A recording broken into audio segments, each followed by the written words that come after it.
এ হলো নিউ আলিপুর স্টেশনের ধারে এক শিব মন্দির গড়ে উঠেছে।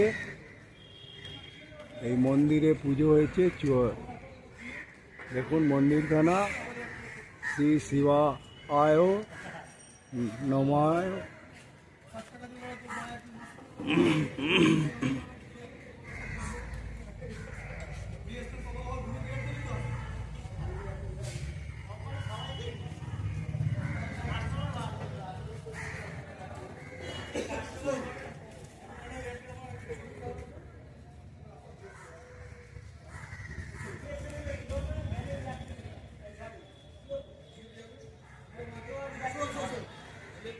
শিব ঠাকুরের সঙ্গে গণেশ আছে, নন্দী বাবাজি আছে, মা দুর্গার এক চিত্র ফুটিয়ে তুলেছে, বজরংবলী আছে এবং ঘট দিয়ে যে পুজো হয়েছে সেটাও তুলে ধরেছে।